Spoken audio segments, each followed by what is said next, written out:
Okay, this video I'm going to be going over political affiliation in true versus false memories of the January 6, 2021 Capitol riot. So on this slide, we just have a picture from that day while they were storming the Capitol building. So first we're going to be going over the agenda. The first thing we'll cover is the introduction, background, methods, results, and then a wrap-up that'll go over the PowerPoint as a whole and some of the limitations and further results of the study. So the January 6, 2021 Capitol riot began with President Trump giving a speech to supporters just a few minutes away from the Capitol building in Washington, D.C., and then shortly after that speech, attendees and supporters of President Trump made their way down the Capitol building and began to storm the building. So this riot went on for a while with supporters of President Trump looting the building, stealing things, breaking things, which caused members of Congress to either evacuate or take shelter inside the building and led to many injuries on both sides, plus several deaths. And then to date, there's been over 900 arrests in relation to the event. So shortly after the riot took place, misinformation on both sides, Republican and Democrat, began to stir on social media. So I included some of those false statements or misinformation that were circulating on the internet.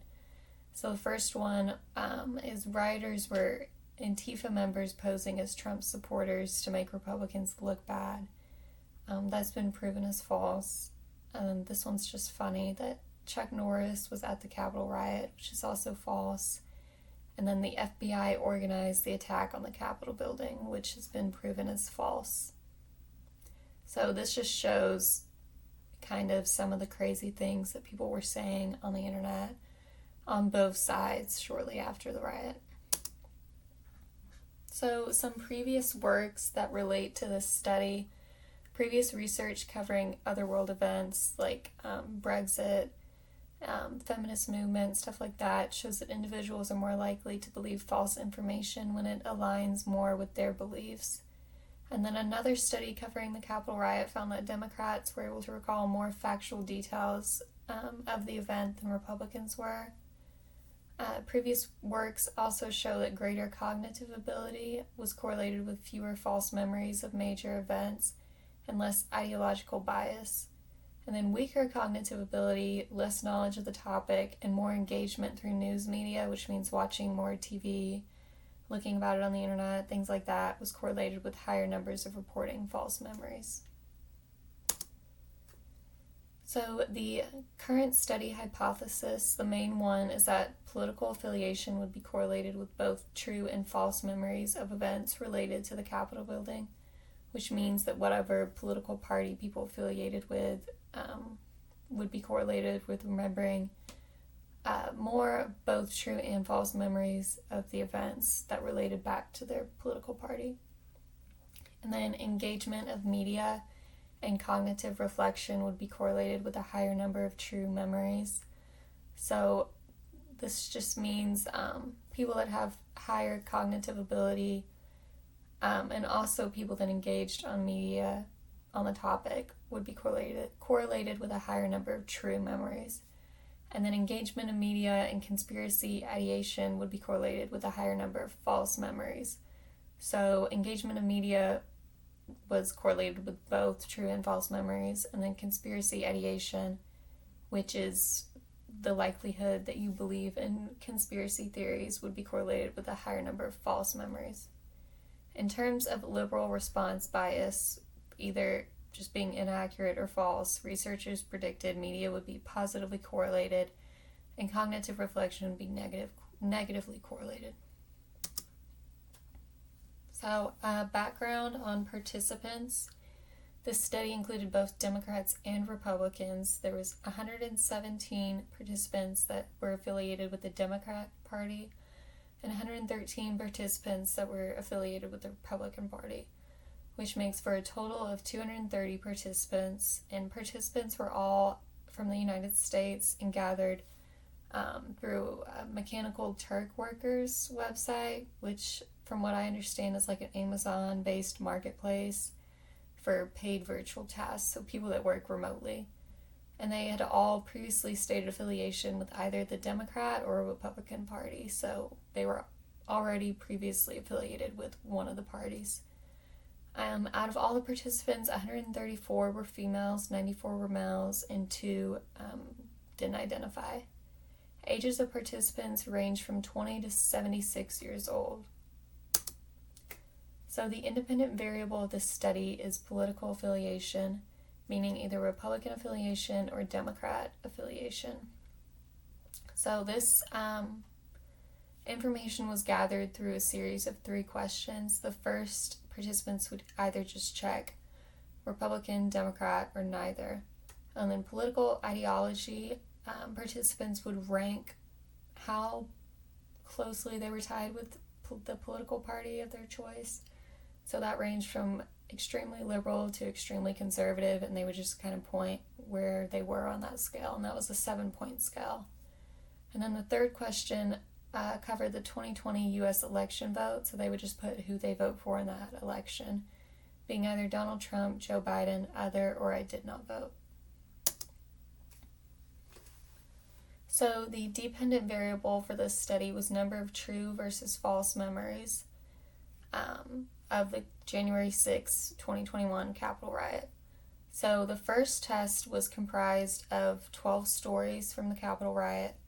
3 of them were true Democrat-leaning, 3 were false Democrat-leaning, 3 were true Republican-leaning, and 3 were false Republican-leaning.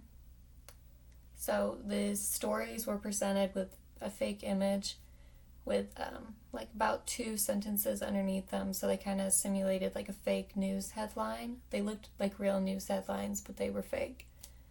And then, so participants would look at these and then rate their memory of the story on a 5-point scale. So it ranged from either I have a clear memory of this through I don't remember this. And then participants also had to report where they remembered seeing the story, being either TV, online, the news, radio, social media, whatever. And then they also had to rate how good or bad the event was for the U.S. through a 100-point slider scale. 0 being very bad and 100 being very good. So other procedures and materials for this study, the cognitive reflection, which was CRT, was comprised of 6 questions used to gather information on analytical thought strength. So this was just 6 questions that kind of gathered participants' cognitive ability. And I believe these questions were kind of in the format of like those ones where it's like, John is twice the age of Sam. Sam is 4 years younger than Joe. How old is John? Questions like that. And then conspiracy ideation was comprised of 15 questions testing unaffiliated conspiracy beliefs, answered using a 5-point scale ranging from definitely not true to definitely true. So these tested for beliefs in conspiracy theories, but they were unaffiliated with the Capitol riot, which is what the study was focused on. So conspiracy theories is just things like aliens, Illuminati, stuff like that. And then 2 questions checked for honesty and reporting. These were just making sure that participants were actually paying attention to what they were answering. And then the engagement section was comprised of 3 questions, and these covered frequency of viewing media about the Capitol riot when it occurred, frequency of engaging on Capitol riot topics on social media, and frequency of discussing the Capitol riot with friends and family. And these were reported using a 5-point scale from never to very frequently. So the results of this study, first we're going to go over Democrat biased memories. So as predicted, Democrats reported remembering more true and false stories that supported the Democrat Party. And this was the same for Republican biased memories. Republicans remembered both more true and false stories that supported the Republican Party. And then going over conspiracy ideation, higher rates of conspiracy ideation were correlated with higher rates of false memories as predicted. So those that were more likely to believe in conspiracy theories believed or remembered a higher number of false memories. Engagement, which was the engagement either through friends and family or on social media, was positively correlated with both true and false memories, so it kind of fit with both. And then cognitive reflection, which tested for cognitive ability. Low scores on the CRT were correlated with higher numbers of false memories. So those that scored lower in the cognitive ability remembered a higher number of false memories. And then the wrap up, some implications of this study. So we kind of realized that the tendency for individuals to part with their preferred political party, which is kind of relates to partisan cheerleading. So partisan cheerleading is when you just kind of agree or go along with whatever side you're on. So like if you were a Democrat, you would go along with or agree with anything that made the Democrat Party look good because you want to lift up whatever you side with. So people, even if they don't really believe or agree with a statement, they might go along with it just because it supports their side. And then connection between social media and misinformation.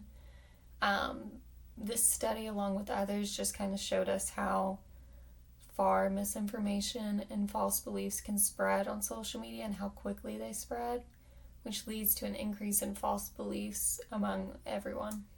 And then some limitations of this study. Participants were all gathered from the same source. They were all gathered from that online marketplace for virtual work. So that could lead to a little bit of less diversity among participants. Non-participants were also not included in this study, so they only included Democrats and Republicans, and nonpartisans are people that don't side with either of those, so they're kind of in the middle or doing their own thing, but they're not Democrat or Republican, and so we didn't really get to see their viewpoint of the Capitol riot. And then there was also a low number of stories used, so there was a total of 12 stories, 6 for each side, which seems kind of like a small number, so I don't know if having a bigger number of stories would have changed the data at all, but I don't know. And then use of already circulated false stories. So instead of making up their own false stories, they used ones that were circulated on the internet already.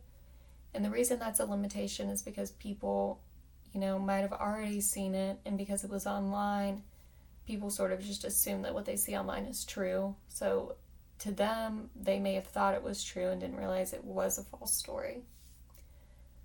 Just to go over the main idea of this study, once again, participants showed an overwhelming bias to their affiliated political party, which means that participants were biased in both true and false memories if it was affiliated with their party or if it supported their party.